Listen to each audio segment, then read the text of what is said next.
Seja muito bem-vindo, bem-vinda ao segundo episódio dessa nossa Masterclass sobre riscos no Pix. Bom, nesse episódio a gente vai buscar entender quais são os riscos, os golpes, as fraudes que poderiam acontecer no Pix, se a gente estivesse fazendo uma análise ali no momento de pré-lançamento. E agora, na verdade, a gente já está também entendendo o que se confirmou, né? Quais golpes e quais fraudes estão acontecendo de fato. Bom, para começar, a gente vai partir aqui direto para o conteúdo com vocês, tá? Então, qual é a pergunta que a gente vai buscar nesse episódio? O que o fraudador faria para fraudar o Pix? Ou como identificar, né, o que o fraudador faria. E para fazer isso, a gente tem três etapas. Três etapas que, se a gente cumprir, a gente, em geral, consegue pegar o que o fraudador faria dentro de um processo, dentro de um fluxo, tá? Para explicar cada uma dessas etapas, a gente vai contar com duas pessoas, dois instrutores hoje. A gente vai trazer o Vitor aqui para falar uma dessas etapas e o Renato Anzai, que vai contar pra gente aqui as outras duas etapas, tá? A gente vai começar com o Vitor. A primeira etapa é a análise do processo, né?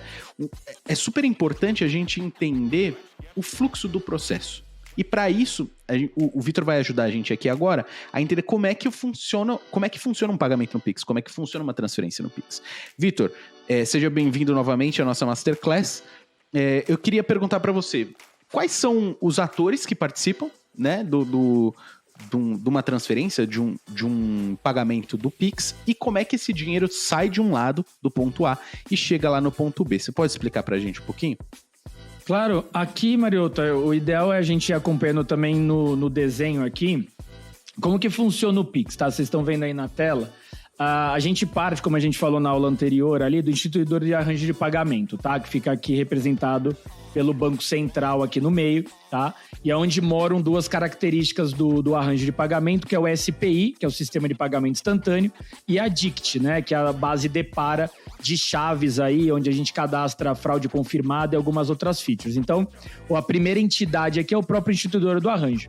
O instituidor do arranjo sendo definido, o primeiro participante a trabalhar aqui dentro desse contexto é o que a gente chama de participante direto, né? O que está dentro da normativa como participante direto, que são as IFs aí, e como eu falei na aula anterior, as IFs S1 e S2 são obrigatórias de participar aqui dentro, né? As instituições financeiras S3 em diante, elas têm facultativo, né? Elas não são obrigadas a participar.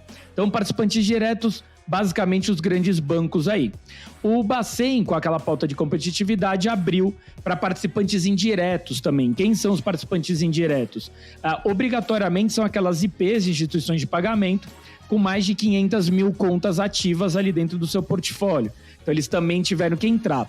E uma característica que é importante entender aqui no desenho é que o participante indireto, obrigatoriamente para fazer o fluxo transacional, tem que se conectar a um participante direto, tá? Então, um participante indireto conectado a um direto que se conecta ao Banco Central, isso na perna pagadora, na perna recebedora do outro lado, Banco Central conectado a um participante direto que se conecta a um participante indireto.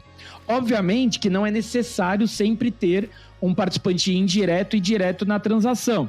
Aí vai da escolha, obviamente, do pagador e do recebedor.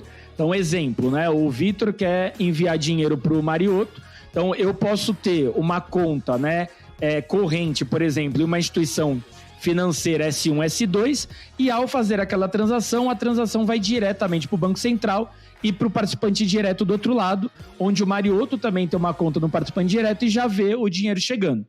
Outro fluxo que é possível, combinando o participante indireto, eu, Vitor, aqui, tenho uma conta numa instituição de pagamento que está conectada a um S1, S2 ali do Bacen, e aí a hora que eu inicio a transação, eu inicio ela dentro da minha conta de pagamento, pode ser um varejista, alguma conta de pagamento de mercado ali digital, aí ao fazer a transação ali, via back-end, o participante indireto chama o direto, que faz a transação com o Banco Central até chegar no participante direto ali do recebedor, que também pode ter, no exemplo que eu dei anterior, o Mariotto tinha conta específica num participante direto numa IF, só que ele também pode ter uma conta digital. Então, nesse caso, o participante direto, o recebedor, reenvia a transação via back-end para o participante indireto, e aí na conta ali, pagamento, o Mariotto já tem disponível o saldo, tá? Então, esse é o fluxo básico transacional que a gente tem aqui.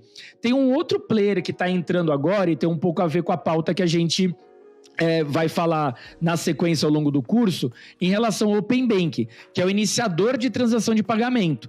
É uma outra entidade que também está representada no desenho ali oficial do Banco Central, mas isso fica para uma outra parte, tá? Quando a gente falar de Open Bank, a gente entra nela. Mas basicamente é isso, tá, Mariotto? O fluxo geral de processamento de pagamento aqui do Pix é esse. Muito legal, muito bom. Então, eu já vou trazer aqui para o nosso papo o Anzai, para a gente começar a falar sobre a análise de risco dessas coisas aqui. Mas eu acho que vale a gente reforçar o quê? Tanto no participante direto aqui, quanto participante indireto, é importante entender onde estão as informações do pagador e do recebedor. E aí eu vou fazer uma pergunta pro Vitor. Vitor, onde estão as chaves? As chaves sempre estão nos participantes diretos ou tem chave minha guardada no participante indireto também? A chave, Mariotto, ela principalmente está sempre guardada na DICT dentro do Banco Central. Tá? Então, o registro, né, a base principal fica no Banco Central. Porém, na arquitetura desenhada do Banco Central, questão de infraestrutura, chamadas de API, né, controle de latência do ambiente, foi recomendada a construção de uma DICT espelho dentro de cada participante direto. Então, tudo que o Bacen tem, obviamente, das suas próprias chaves, né? Ele não tem o espelho de todas as chaves de mercado, mas as chaves que são registradas no próprio participante direto, ele tem um espelho. Para quando ele tiver que fazer chamadas internas, ele não tem que ir toda vez ali dentro do Banco Central, economizando throughput dentro da infraestrutura. Então, voltando à sua pergunta, as chaves estão na DICT dentro do Bacen e as chaves que o participante direto é dono, ele replica para a infraestrutura interna dele. Entendi. Mas, por exemplo, aqui, ó, eu tenho uma conta no, sei lá, em um participante indireto aqui, talvez, o IT, tá? E aí eu quero que o meu CPF seja a chave do meu Pix aqui. Ele fica no IT... e aí fica registrado lá na DICT que a CPF do Mariotto tá nessa instituição. É isso? Isso. Se você tem o participante indireto, você registra a chave lá, fica registrado como se fosse do IT. Porém, internamente, tem uma tradução de qual é o participante direto que o IT está conectado, por exemplo. Ah, legal. Entendeu? Legal. Então, assim, análogo ao arranjo de 4 partes, onde a bandeira delega para o credenciador a conexão com o estabelecimento comercial, aqui acontece algo parecido, tá? Obviamente tem regras particulares, mas a ideia é que o Bacen não precise ficar gerenciando milhares de players de mercado. Ele está delegando para o participante direto essa gestão. Então, por mais que fique claro qual que é o participante direto final, tem sempre um participante direto no meio do processo. Legal. Por que eu tô perguntando isso? Porque eu acho que a gente vai evoluir agora a conversa para vulnerabilidades desse fluxo, e eu acho que esse ponto, para mim, me chama muita atenção. E aí vou convidar o Renato aqui, o Anzai, para a gente já conversar aqui sobre os riscos e vulnerabilidades desse fluxo. Anzai, dando uma olhada assim, né, sem muita profundidade, né?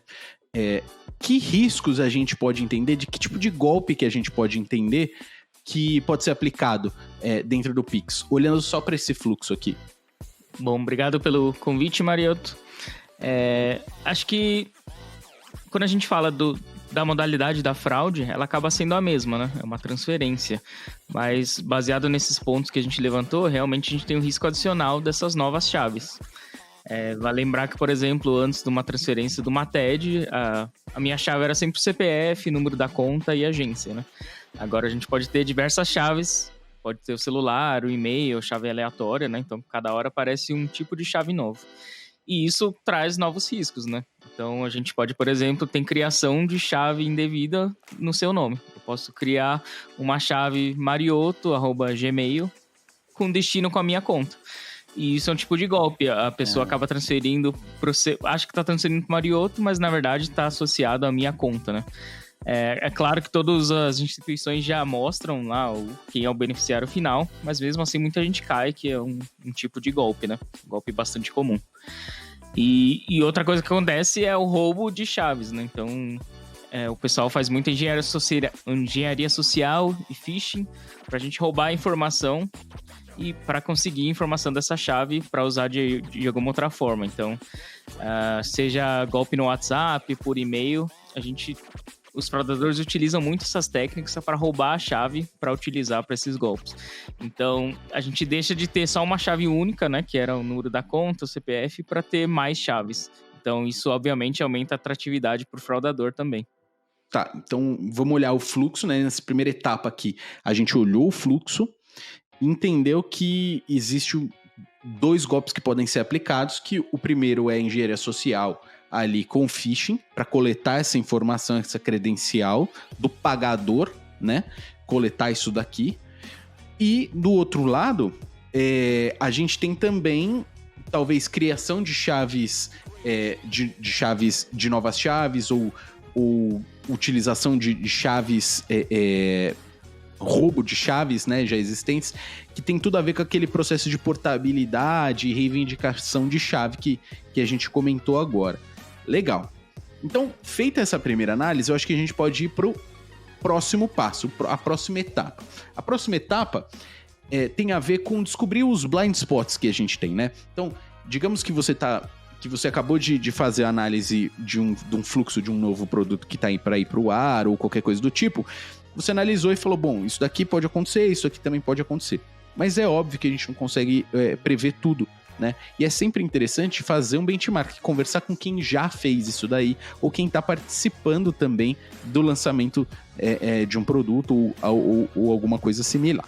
Então, na etapa 2, a gente está chamando de benchmark interno, em busca desses blind spots.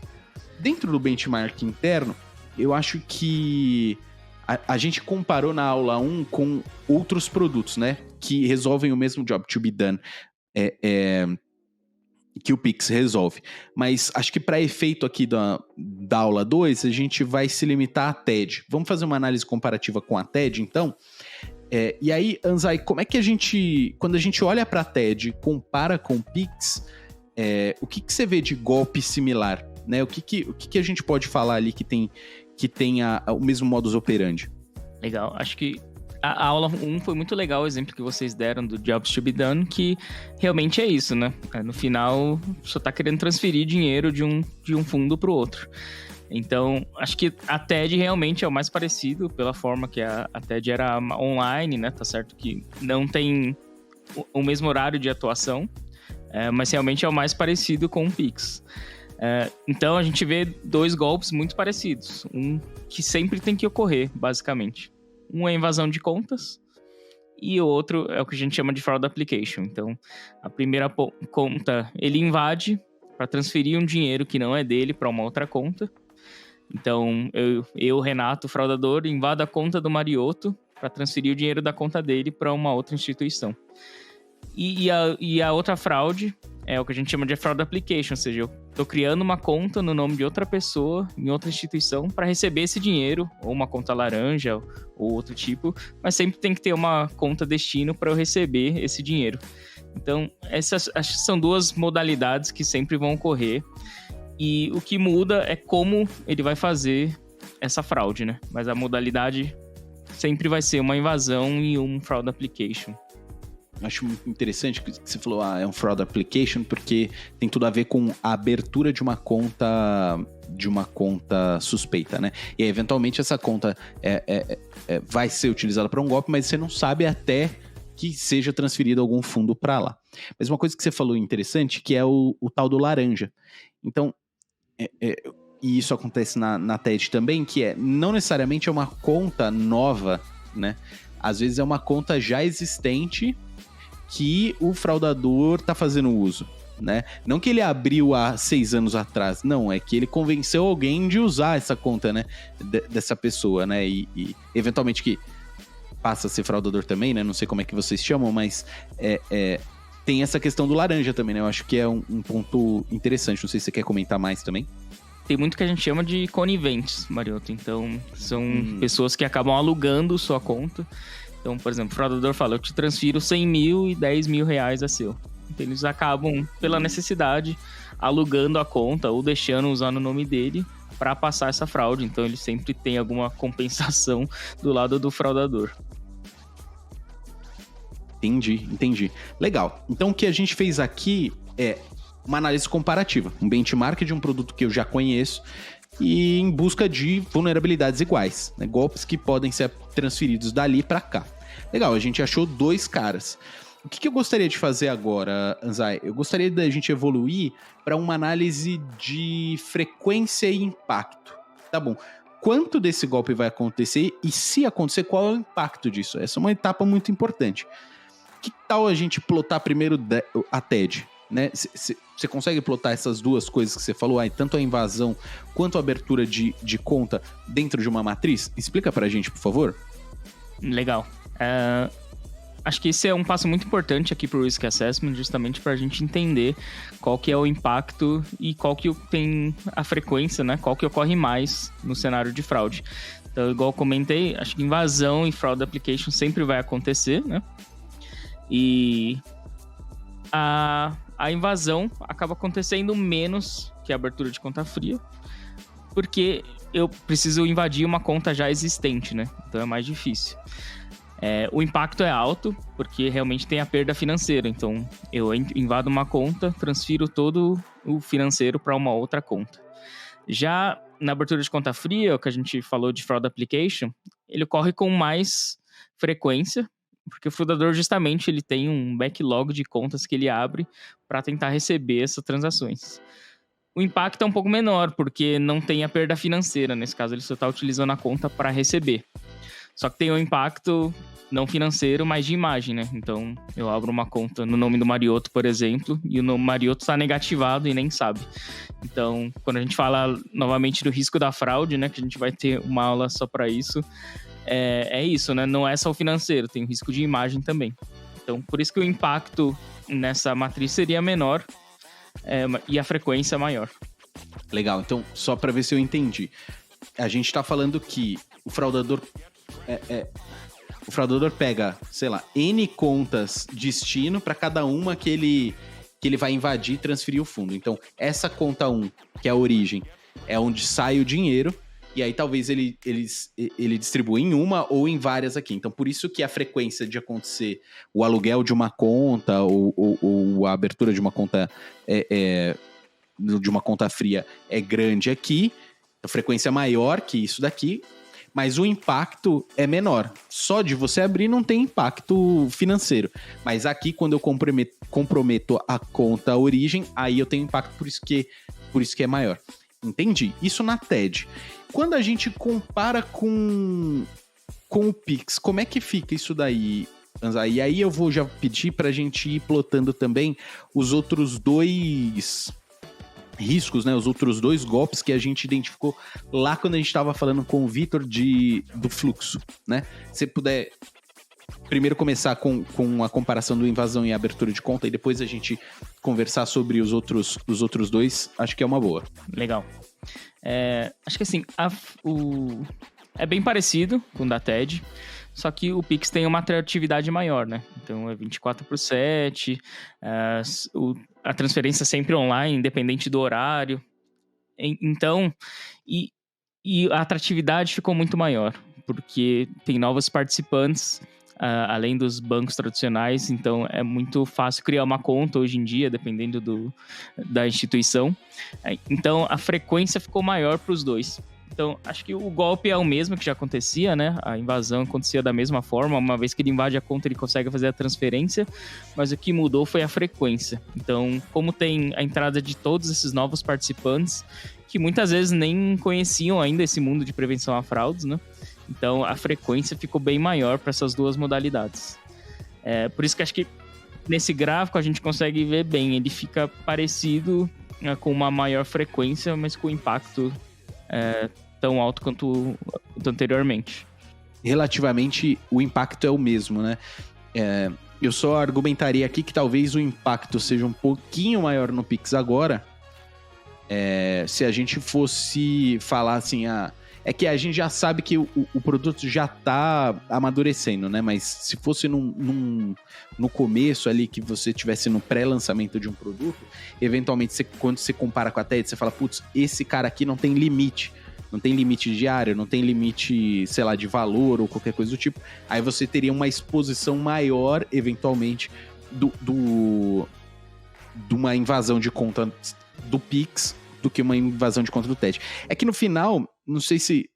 Acho que é um pouco... Você comentou assim, o cara tem que invadir a conta. Se ele vai sair via Pix ou via TED, depois é uma escolha dele, né? Que você falou, talvez seja mais interessante Pix porque tem mais outros participantes que não estão... Talvez não tenham um controle de fraude tão bom. E é por isso aumenta a exposição. Mas uma vez invadiu, ferrou, né? O cara pode escolher por onde ele sai, né? Exato. E acho que é aí que a gente entra nos pontos que você comentou pra gente plotar aqui também, né? Porque antes tinha esses golpes, mas igual a gente comentou, era sempre CPF, agência e conta, né? Agora tem novas chaves, novos métodos de fazer essa fraude do Pix e novos riscos, né? Então, por isso que eu acho que vale a pena a gente colocar aqui. Então, acho que no gráfico também, a criação de novas chaves, igual a gente comentou, eu posso criar uma chave no seu nome, associada à minha conta. Então, isso pode acontecer, o impacto não é tão grande, porque as instituições hoje em dia, com a maturidade do Pix, já estão mais preparadas para fazer esse tipo de análise. Então, acho que o impacto não é tão grande quanto uma invasão, né? É um modo da invasão, né? Não é a modalidade. E da portabilidade também, né? O Pix ficou muito mais seguro. Então, para fazer uma portabilidade não é tão simples mais para o fraudador. Tem que ter o aceite das duas pontas. Então, ficou mais seguro. Por isso que o risco, acho que a gente coloca menor nessa matriz. Tá? E engenharia social e phishing, acho que está acontecendo muito ainda. Uma vez que a gente evolui para esse mundo digital, acho que cada vez mais vai ter o phishing e engenharia social, né? A gente costuma chamar de engenharia social, mas tem diversos métodos, né? Ele pode fazer pelo WhatsApp, por telefone, por e-mail. Então, mas o objetivo é sempre o mesmo, né? Capturar a informação de um cliente para usar na fraude. Então, ainda ocorre, a frequência a gente até vê que está aumentando e o impacto realmente é bem alto. O que eu vejo aí é que nesse ponto 4, o impacto muito grande também, frequência grande também, que tem a ver com poxa, todas as instituições, todos os participantes que o Vitor mostrou lá, enquanto instituição, eles têm condições de investir em tecnologia, processo e tudo mais. E aí você acaba isso acaba tornando o portador, né, da chave, né, o iniciador ou o recebedor, o elo mais fraco, né, dessa cadeia toda. Então ele acaba sendo o alvo do ataque, né, e aí eu acho que por isso que engenharia social cresceu absurdamente, né, porque de fato é o jeito mais fácil de você comprometer uma informação, ao invés de quebrar ali a segurança de um banco ou alguma instituição, você vai no seu João, na Dona Maria, né. Legal. Então tá. Então a gente chegou e plotou aqui os riscos em termos de frequência e impacto. Isso é muito legal, porque isso gerou uma clareza muito grande. Tá bom, a gente olhou o fluxo, identificou vulnerabilidades e golpes. A gente olhou o benchmark interno, descobriu vulnerabilidades e golpes. Plotou essas coisas para entender, tá bom, quanto que vai acontecer, quanto que a gente estima e quantas vezes a gente estima também que isso vai acontecer. Tá bom, acho que a gente pode caminhar agora para a etapa 3. A etapa 3 consiste também num benchmark, mas a gente está falando de um benchmark externo, né? Um benchmark que você não está comparando com nada que você conhece aqui dentro. Você está comparando com uma realidade externa. E aí, para isso, eu acho que a gente pode começar falando de alguns atores brasileiros, Anzai. Você quer explicar como fazer esse benchmark aqui no Brasil? O que a gente deveria olhar? Legal. Acho que essas são duas associações que têm um papel bastante importante no meio de pagamentos, né? A Febraban, que é a associação dos bancos, né? Então, ela inclui todos os bancos e, obviamente, todo mundo que está trabalhando com o Pix. Então, lá é um grupo que realmente tem bastante discussão. E o grupo de fraude é um grupo que se ajuda muito, né? Porque tá todo mundo no mesmo barco, ninguém quer perder dinheiro. Então, é um grupo que acaba se ajudando bastante. E a Abex era mais focado em cartão de crédito, né? Então, era a associação dos emissores de cartão, mas que também começou a englobar a fintech e adquirentes. Então, são dois grupos bastante importantes na indústria, com participação assídua, são os grupos mais concorridos quando a gente compara com os outros comitês dessas associações. É sempre o grupo mais concorrido, porque é um grupo que realmente se ajuda e troca muitas experiências. A dor que você não tem hoje pode ter no futuro. Então é um grupo que troca bastante experiência de mercado, né? E como faz para entrar? É bem difícil, porque Febraban e Abex, você precisa ser associado, né? Então, por exemplo, eu, pessoa física, não posso simplesmente entrar nesse grupo da Febraban. Então, eu sempre tenho que ir através de uma instituição financeira. Por isso que muitas vezes quem está estudando fraude por conta acaba não tendo acesso, porque não está associado a uma empresa que tem uma cadeira nessas instituições e não consegue participar desses comitês. E mesmo assim, alguns são associados, mas não tem cadeira a mais, porque é um fórum tão concorrido que às vezes não tem lugar para todo mundo. Legal, então o que a gente está falando, Zay, é o seguinte: estou fazendo uma análise de risco de um produto novo, um produto existente. Eu deveria fazer uso dessas associações e falar, putz, como é que é aí na casa de vocês, papapá e tal. Mas não dá para nem todo mundo tem acesso a esses grupos, né? E aí eu sei que acontece um comportamento compensatório, né? Existe um comportamento compensatório, já que poucas pessoas têm acesso a isso daí. E aí eu gostaria que você falasse um pouco desses tais grupos de WhatsApp que apareceram,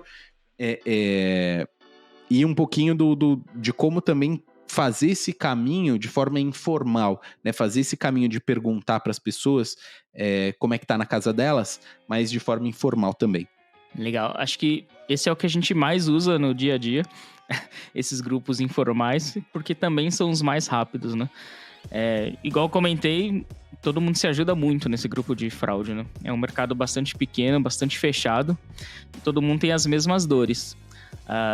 Então, ter um network nessa hora é muito importante, conhecer as pessoas do meio, conhecer quem se ajuda e quem vai ajudar. Então, tem grupos paralelos, né, que são fora da Febraban e da Abex, que são grupos de trabalho específicos. Então, eu sei que, por exemplo, tem grupo só de adquirente, tem grupo só de emissor, só de fintechs. Então, o pessoal acaba se juntando nesses grupos para se ajudar e descobrir as melhores práticas, os golpes que estão tomando de fraude, qual que é a nova tendência, se alguém já testou tal ferramenta. Então, nesses grupos rola bastante discussão e troca de informação. E, claro, acho que o Fraud Bootcamp a gente tem o objetivo de formar isso também, né? De formar um grupo de discussão, trazer os alunos e também os professores aqui para trocar experiências mesmo, porque sempre tem uma fraude nova, sempre tem uma tecnologia nova. No exemplo aqui, a gente está usando o Pix, mas daqui a pouco vai ter uma nova tecnologia que a gente vai precisar fazer um benchmark com os parceiros, né? Então é sempre bom ter acesso a esses canais. Uma coisa que é legal comentar também, Anzai, é que a gente tenta democratizar um pouco o acesso a essas informações que são discutidas nesses fóruns dentro do Fraud Bootcamp, né? Porque você dá acesso a uma galera que não tem cadeira lá dentro, ou que tem um contato muito difícil, porque o representante da Febraban é o vice-presidente, é o diretor e tudo mais. Então a gente traz essa galera para conversar com vice-presidentes, diretores e tal, dentro de um outro contexto, que é esse contexto dessa rede que a gente está criando aqui no Fraud Bootcamp. Isso é muito legal, porque democratiza e a gente eleva o nível de todos os profissionais da cadeia de forma geral, né? Então não é porque você tenha um acesso ou outro, mas sim todo mundo que está fazendo parte aqui do Fraud Bootcamp tem a chance de receber esse tipo de informação. Muito legal. Vamos fazer o seguinte, fala para mim, em termos de Pix, depois que a gente conversou na Febraban, né, em Abex, em grupo de WhatsApp, eu sei que sempre vem coisas tipo, tá acontecendo isso aqui, mas que, poxa, não chegou aqui em casa ainda. A gente conseguiu identificar alguma coisa pontual que tá acontecendo em algum lugar, mas que ainda não né, não virou geral, não tá atacando todo mundo? Bom, a gente tem um que tá na moda, né, Mariotto, que é o sequestro do Pix agora, né? E a gente comentou, né? Sempre existiu o sequestro, sempre existiu o roubo, seja ele com cartão de crédito, seja ele na TED. Mas, igual a gente comentou antes, o que foi novo é a atratividade do Pix, né? De poder fazer transferência real time, 24/7, sempre que quer, dá para fazer essa transferência. Então, isso aumentou bastante. A gente pode falar que a frequência não é tão alta, mas o impacto é muito alto, né? E aqui a gente combina tanto o impacto financeiro quanto o impacto de imagem. Então a gente pode ver que na televisão, no site de internet, todo dia tem uma notícia referente a esse assunto, que é justamente talvez mais o impacto de imagem do que o financeiro. Então é uma coisa que a gente vê crescendo muito para todos os participantes. E é um pouco tricky isso, né? Porque é uma questão de segurança pública, né? Você fala, puta, é um sequestro. É uma questão de segurança pública. Você, enquanto entidade privada, poxa, como é que eu preciso me preocupar com esse tipo de coisa? Mas você tá oferecendo um produto que ficou tão atrativo para as pessoas que começou a ter uma questão de segurança pública por causa desse produto. Então, é sua responsabilidade? Eu acho que não é nosso papel aqui dizer de quem é a responsabilidade, mas é o nosso papel alertar você do risco que você pode estar correndo, ou os seus clientes podem estar correndo. Então é importante você trabalhar em mitigadores, depois a gente vai falar dos mitigadores na aula 3, em mitigadores que toquem nesse risco também, né? Apesar de ser uma frequência baixa, a gente nunca sabe, né? Mas muito legal. Então a gente achou mais alguma coisa dentro desse benchmark e conseguiu plotar nessa nossa matriz. Agora o ponto tem benchmark também fora do Brasil, né? E quando a gente fala de benchmark fora do Brasil, pra onde a gente pode olhar, Ansai? Legal. Acho que tem bastante. Depois a gente vai até compartilhar uma tabela com instant payments de todo o mundo, né? Eu acho que todo mundo está convergindo para esse novo tipo de transação. Acho que para o benchmark a gente pode listar 4 aqui. Então, o primeiro é no Reino Unido. Acho que até o Vitor comentou, porque é muito parecido com o Brasil. O Brasil seguiu o mesmo desenho de transacional, o mesmo trilho, segue o mesmo padrão ISO, né, o 20022. Então, ficou bem parecido com o do Brasil. Quando a gente fala de risco, já é um pouco diferente, porque assim como no cartão de crédito, a fraude no Reino Unido é muito menor, porque eles têm uma regulamentação muito forte, um ambiente autenticado muito forte, então a fraude acaba sendo mais baixa aqui no Brasil. Mas é um que a gente pode espelhar bastante, principalmente pelo fluxo transacional. A gente também tem a China, que acho que é um gigante, todo mundo já pensa na China como um gigante, tem inúmeras transações. Tem um arranjo fechado também, que é o Alipay, né? Que é muito utilizado lá, então acaba dominando bastante do mercado. O que facilita também para prevenção a fraudes, né? Uma vez que as duas pontas tá dentro de casa. Só que lá tem uma cultura diferente para crimes, né? Então a tolerância é muito mais baixa que aqui no Brasil. O fraudador realmente vai preso e até pode ser morto. Tem pena de morte, né? Então é muito diferente aqui do Brasil. A gente tem a Índia também, que nas pesquisas a gente sempre vê como o país que mais tem transações instant payments. E tem algumas fraudes muito parecidas com o do Brasil, principalmente relacionadas à engenharia social. Então, acho que isso a gente está vendo muito no mundo, e principalmente na Índia pelo tamanho.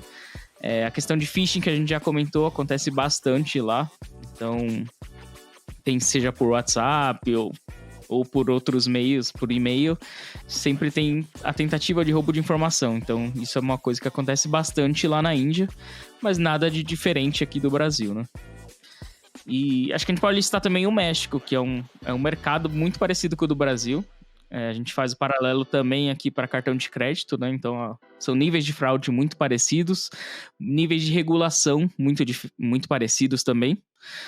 Mas a fraude é muito igual, a gente não viu nada diferente lá. O volume do Brasil hoje transacional é muito maior que do México, mas a fraude também é muito parecida. Não tivemos nenhuma modalidade nova. Então, o que eu levo disso que você me falou?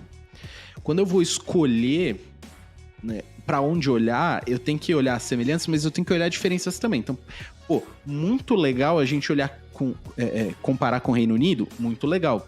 Vem o mesmo mecanismo de processamento, legal. Então faz sentido olhar lá. Mas fraude, aparentemente não é fraude tão diferente ou tão agressiva quanto aqui. China. China é legal porque, muita transação, assim como a gente espera sempre de um produto que vem aqui para o Brasil, né? Extensões territoriais absurdas, né? Então a gente fala, faz sentido olhar. Mas o aspecto cultural é tão diferente que quando a gente olha para risco, não faz muito sentido. Talvez faça sentido enquanto solução, mas enquanto risco é muito diferente por causa da cultura, regime e tudo mais, né? A Índia foi legal também, porque, extensão territorial absurda, então legal comparar também, e aí interessante ver que os golpes são semelhantes. E no México é tudo tico aqui, tá tudo Brasil, né? Então é curioso você comentar que é muito parecido, mas que não supera nenhum golpe brasileiro, né? O que eu entendi aqui, então, é que fazendo benchmark lá fora, a gente conclui que o fraudador brasileiro, de fato, talvez seja o mais criativo, né? Não teve nenhum golpe lá fora que aconteceu que a gente já não conhecia aqui, né? Mesmo antes de lançar o Pix, certo? Exato, Marito. Acho que esse é o ponto mesmo. Quando a gente faz um benchmark, a gente tem que ver não só o lado bom, né? O lado bom do produto, como é que ele funciona, mas também o benchmark de fraude, principalmente comparando o mercado e a regulamentação, né? E você tem razão, o brasileiro exporta fraudador. Nesse a gente é bom. Muito bom, muito bom. Então, gente, eu acho que a gente pode ir caminhando aqui para encerrar o segundo episódio dessa série. Mas antes disso, eu queria perguntar para o Anzai, legal, eu acho que foi um episódio muito interessante porque a gente achou de fato os riscos, a gente classificou esses riscos, porque vai ajudar a gente muito na tomada de decisão do que tratar e o que não tratar. Mas aí, eu sou um pouco ansioso e aí eu queria já fazer a pergunta para você. Como é que a gente mitiga isso? Como é que a gente vai mitigar esses riscos? Como é que a gente impede que esses golpes aconteçam? Legal, Marioto. Acho que é sempre a pergunta, né? Como eu zero a fraude? A gente sabe que eu posso zerar a fraude não aprovando nada, né? Então, acho que tem um risk assessment que a gente pode fazer, igual a gente começou já levantamos os riscos, e agora é identificar a solução para cada um dos riscos. Vale lembrar que nunca vai ter uma bala de prata que vai solucionar todos. Então, é como a gente faz essa combinação, como eu faço uma estratégia de prevenção a fraudes que cubra todos os pilares de fraude que a gente fala, né? Então, isso que a gente vai mostrar nas próximas aulas. Então aqui, dando um spoiler.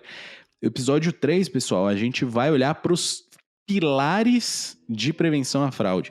Então, e aí já vou falar um pouco aqui. A gente tem 4 pilares. Existem 4 pilares de prevenção à fraude que, se você olhar para eles 4, você consegue diminuir, mitigar ou combater qualquer golpe de fraude. É importante você saber esses 4 golpes, e a gente vai discutir eles no próximo episódio dessa Masterclass, tá bom? Então, pessoal, muito obrigado por terem acompanhado o segundo episódio dessa Masterclass. Vitor, Anzai, muito obrigado por fazer parte. A gente se vê no próximo episódio. Até mais, pessoal.